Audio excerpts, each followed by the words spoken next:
বারাসতে দে গঙ্গাতে শিশু শ্রমিককে বেধড়ক মারধর, আর এই মারধরের অভিযোগ উঠেছে কারখানার মালিকের বাবার বিরুদ্ধে। দেগঙ্গায় শিশু শ্রমিককে মারধরের ঘটনা একেবারে প্রকাশ্যে।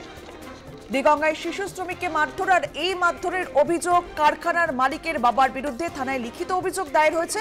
আশঙ্কাজনক অবস্থায় শিশুটি হাসপাতালে চিকিৎসাধীন। এর কয়েকদিন আগে আমরা দেখেছিলাম কলকাতার মহেশতলাতে একেবারে কারখানাতে কিন্তু ঝুলিয়ে ইলেকট্রিক শক দেওয়া হয়েছিল।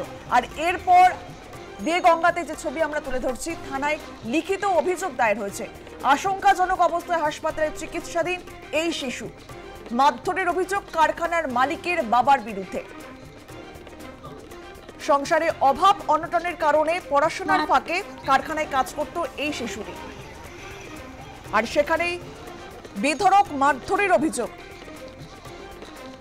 দেগঙ্গা থানার খেজুরডাঙ্গা এলাকার এই ঘটনায় চাঞ্চল্য ছড়িয়ে পড়ে। জখম শিশু এবং তার পরিবারের দাবি, পড়াশোনার ফাঁকে অভাব অনটনের কারণে স্থানীয় একটি ব্যাগ কারখানায় কাজ করতে গিয়েছিল বছর 13-র এই শিশু। তারপরে কিন্তু তাকে মারধর করা হয়। এ বিষয়ে আমরা আরো বিস্তারিত জানবো। সরাসরি চলে যাবো আমাদের প্রতিনিধি সত্যজিৎ চক্রবর্তীর কাছে। সত্যজিৎ, ঠিক কি হয়েছে জানবো তোমার থেকে।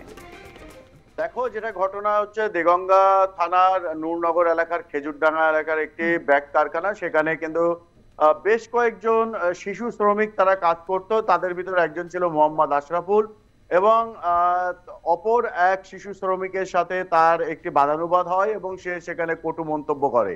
এবং এর জেরে কিন্তু যেটা অভিযোগ, যে কারখানা কর্তৃপক্ষের তরফ থেকে বেশ কয়েকজন আসার পরে তাকে মারধর করে। বেধড়ক মারধরের ফলে গুরুতরভাবে আহত হয়ে ওই শিশুটি, তার নাক এবং মুখ থেকে কিন্তু রক্ত বের হয় এবং কোমরে গুরুতর আঘাত পায়।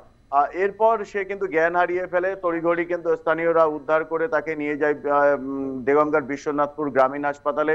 সেখানে অবস্থার অবনতি হলে সেখান থেকে কিন্তু বারাসাত মেডিকেল কলেজ হাসপাতালে নিয়ে আসা হয়। বর্তমানে সেখানে চিকিৎসাধীন। এরপর শিশুটির পরিবারের তরফ থেকে দেগঙ্গা থানায় একটা লিখিত অভিযোগ করে এবং দেগঙ্গা থানার পুলিশ সেই লিখিত অভিযোগের ভিত্তিতে তদন্ত শুরু করেছে। প্রশ্নটা এখানেই যে একজন শিশু শ্রমিককে রাখা, অর্থাৎ আর কি তাকে কাজ দেওয়া, এটি যেমন একটা বেআইনি কাজ এই কারখানা কর্তৃপক্ষের বিরুদ্ধে উঠেছে। দ্বিতীয়ত হচ্ছে মারধর করা, এবং একজন শিশু শ্রমিককে এভাবে বেধড়ক মারধর করে, এমন ভাবে মারধর করেছে যে তার নাক মুখ থেকে রক্ত বের হয়েছে, রক্তক্ষরণ হয়েছে এবং জ্ঞান হারিয়ে ফেলেছে। স্বাভাবিকভাবে এখনো পর্যন্ত পুলিশ কারখানা কর্তৃপক্ষের বিরুদ্ধে কোন রকম আর কি পদক্ষেপ করেনি এবং গ্রেপ্তার করেনি কারখানা কর্তৃপক্ষের কোনো ব্যক্তিকে। তো স্বাভাবিকভাবে এই যে পরিবার, আহত শিশুর পরিবার, তারা কিন্তু পিতৃহারা শিশুটির তরফ থেকে সে যে কতটা এক্ষেত্রে আইনি সহযোগিতা পাবে, এক্ষেত্রে কতটা তাকে যে মারধর করা হয়েছে বেআইনি ভাবে, তার যে বিচার আর কি সেই বিচার পাবে এবং পুলিশের উদ্যোগ, সে নিয়ে কিন্তু ইতিমধ্যেই এলাকায় প্রশ্ন উঠেছে। অঙ্কিতা, বেশ নজর রাখো। ধন্যবাদ তোমায়।